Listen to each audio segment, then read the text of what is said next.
When I want to be playful, there is nothing like acrylic paint on canvas. So let's have a little look at my process. Starting with the equipment, I like to use Winsor & Newton Galleria acrylics. They're fairly affordable, but they're very good quality for a student grade paint. If I had tons of money though, I would replace them all in a heartbeat with Liquitex heavy body acrylics because the colour range is stunning and the texture is like softened butter. They are simply beautiful to paint with. Pebeo Studio acrylics are really affordable. You can pick these up in Hobbycraft, and that's where I first came across them. Love them, they do the job.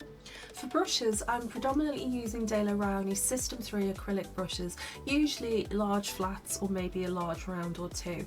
They do the job, they're fine. I don't love them because I feel they retain too much paint in their bristles, and I would prefer to have something like my Sarah Burns gouache brushes, but I certainly don't want to ruin them with acrylic paint. This big flat brush by De La Rowney is a 2-inch flat, and this one is brilliant. I love it for wetting down my canvas and putting down great big swathes of colour in one go. And to mix those big patches of colour, you're going to need a large palette. Something like this butcher's tray is ideal. I have some plastic ones as well as enamel and ceramic versions. They could be found really cheaply in kids' art supply section, so you don't need to spend a fortune on them, or you can repurpose something from the kitchen.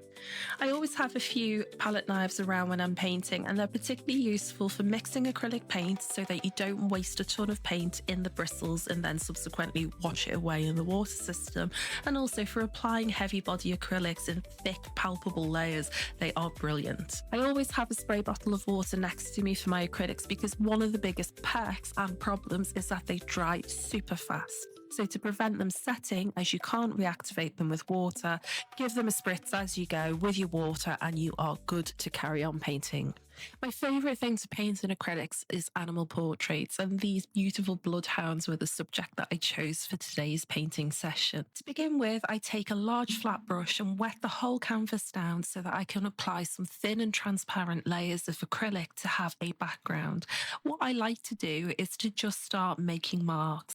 For me, the aim is to cover the canvas and get rid of that glaring white surface so that you're not so intimidated to get going. It can be really tricky if you have to take a large surface and apply a pencil and draw out a sketch as your first step in making a painting. So I make that easy by giving myself an abstract background that I'm going to work against.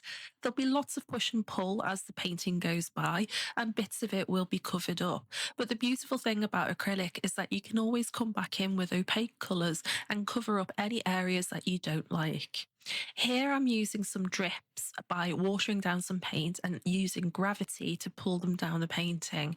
I will come in with a hairdryer and give this a blast before I start making another layer, but I really enjoy that texture. You may wish to flick your brush and get some splatters, or use some other household implements like scrumpled up paper or sponges to give yourself some interesting texture to play with. This is all about playtime. It's not about creating a masterpiece. I want to add some smaller areas of interest to the canvas, so I'm using a watercolour pencil to scribble in some texture. It's just about making some marks, and they're really quite random. I don't have a grand plan in mind when I start doing this process, and I'd encourage you to just have a go, because if you don't like it, you can always cover it up with more paint. After a quick blast with the hairdryer, we get this layer nice and dry, and we can start making a preliminary sketch. I've got those reference images on my computer screen next to me so I can refer to them for a loose guideline of shape and form of the bloodhound, and I'm using a warm brown kind of burnt sienna mix to put the shapes on the canvas. Now I must apologise because my camera shut itself off, and I didn't know until I'd finished the painting that there was no recording of me putting the sketch on the page. That part of the process is only a minute or two at the most, so you haven't missed an awful lot.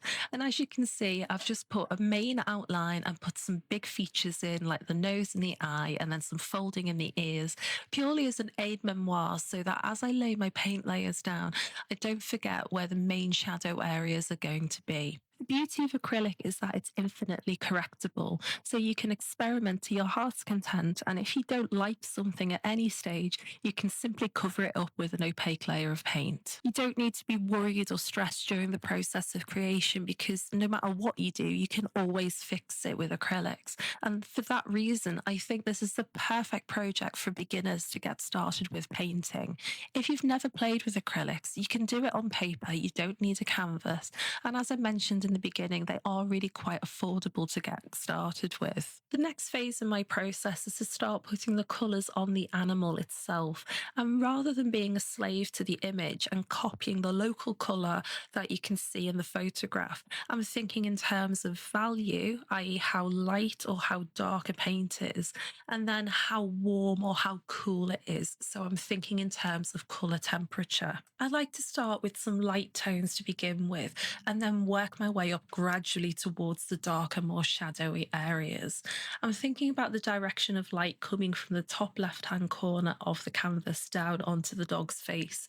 So the higher points are going to be warmer and lighter, and then those folds under his jowls and his big floppy ears are going to be much darker and cooler. Acrylic paint has a really thick texture to it, especially if you look for heavy body varieties. That means it kind of feels like a cross between painting with toothpaste or very soft butter that you might use before you cream together with sugar to make a Victoria sponge cake, but I digress. And that beautiful thickness gives the feeling that you're actually sculpting the image rather than working in a very flat two-dimensional way with paint on paper.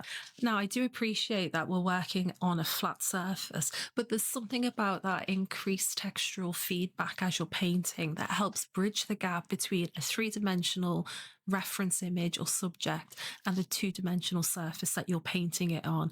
Acrylic is perfect for doing that kind of work.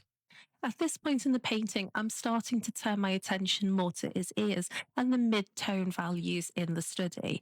His ears are great because they give you the chance to practice drapery. Now, a classic art class subject is to put some material over the back of a chair and ask you to draw the folds in it. It sounds really simple, but it's actually really quite challenging. And until you've got into the habit of looking at it and finding the areas of dark and light, warm and cool, it is going to be quite challenging. But in this instance, he doesn't really have more than a couple of folds in his ears. So it's a lot easier to mark out the areas of shadow and the areas of highlight, and then come back in and build up the mid-tone value area in between them. This is the point in the process that if you really get a kick out of blending smooth gradients and having transitions appear seamless from one area of light to an area of dark, then go to town on it here. Spend some time working that light tone and the dark tone that you have on the canvas already together, and blend until you get a mid-tone in the middle. I find that a little bit stressful because I tend to get into a perfectionist mindset and I'm never satisfied that I've got my gradients smooth enough. So to preserve the fun of the process, because I'm going to say it again, this is all about play, I like to leave things almost a little bit streaky. You don't see me cleaning my brush off very much in between changing colours, and I'm okay with seeing stripes of colour and visible brush strokes in my finished piece. I like that textural element and find that it's more appealing and interesting to look at. But you do you. If you want to make it smooth, here's your opportunity. Knock yourself out. At this point in the process, I'm starting to kind of stitch all the main areas of the dog together, and I'm covering up most of that background. So the blue that we laid down in the initial abstract background is slowly being replaced by warmer tones of the dog's fur. In case you're wondering about the specific colours that I chose for this painting, I'm using ultramarine blue, burnt umber and alizarin crimson as my darkest tones, and I can mix these together to give warm or cool shadows. In particular, on the ear furthest away, there's more blue, but as we come closer to the front of the image, where the light is hitting the front of the ear, you can see more of that warmth from the alizarin crimson mixed into my burnt umber peeping through on the front edge of his left ear. As I go through this process, I tend to naturally work from light to dark areas, and also my brush size decreases. In the beginning, I work with large brushes and I tend to only reduce the size down as I find that I simply can't make the marks that I want to make with the size of brush I have in my hand. Initially, you saw me using that 2-inch flat brush that is more akin to a house painting brush than a typical painting brush. And then as I get closer towards the end of the portrait, I've switched down to a flat brush that is no more than 1 centimetre wide. And the biggest round I have is a size 12. Bear in mind that most companies have their own sizing and that one size 12 for one company is not a size 12 for another.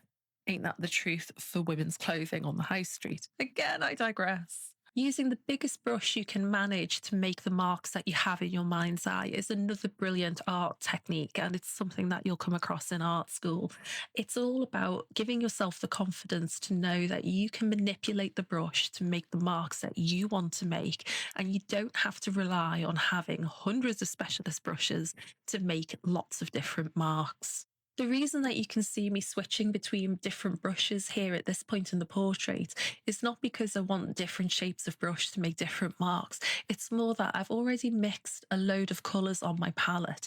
And if I keep brushes dedicated to certain tones, it's easier to move quickly from one area to another as I realise I need to make little adjustments. I tend to work really quickly in general, but particularly when I'm doing this sort of large portrait that I intend to complete in one sitting, I don't want to break my creative flow by having to either mix another batch of colour or to wash out a brush. So having several available in the same sort of size range is a good way for me to not break that flow and try and keep going and pushing forward with the portrait to make the result I've got in my mind's eye. To get the final details on the dog itself, I'm using the very tip of my paintbrush rather than switching to a tinier one to get the little tiny marks where his whiskers will be and the highlights on his eye. At this point in the process, I'm about an hour and a half in, and I haven't really looked at my reference image for at least the last hour.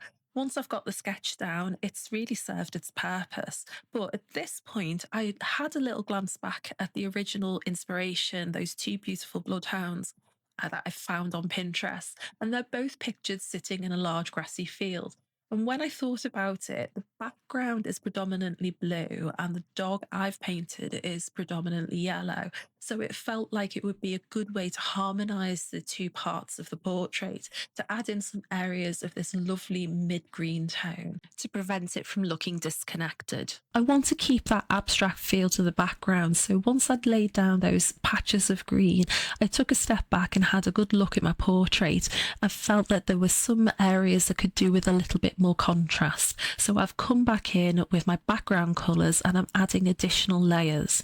This does mean that I'm losing some of the original texture, but I do feel that this is kind of calming the whole composition down and it's helping tying everything together. As I'm working around the periphery of the composition, I'm starting to paint the very edges of my canvas as well. Now, this isn't a deep box canvas. It's only about a centimetre and a half in thickness. But I do think that it's quite nice to have a little of the paint continued onto the sides so that when you're viewing the canvas from different angles other than straight ahead, you feel that the painting is wrapping around the whole frame and not just stopping at the edges. At the very beginning of this piece, I made the decision to incorporate a coral pink with the largely ultramarine blue background, and I really do like how that pops against the mostly analogous colour palette we have with yellow, green, blue being the majority of the piece.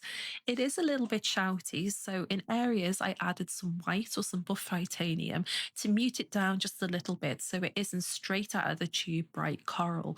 And I think that that colour tension or vibration it gives between the areas of the chrome green and the rich background of the ultramarine blue do give some really nice energy and a bit more vibrancy to the piece altogether. As I watch this footage back to edit it, I can't help but wonder if I could have stopped at that point where I've added in that muted coral, but instead I've carried on and I've used some of the muted down Naples yellow and buff titanium to try and blend some of the areas together.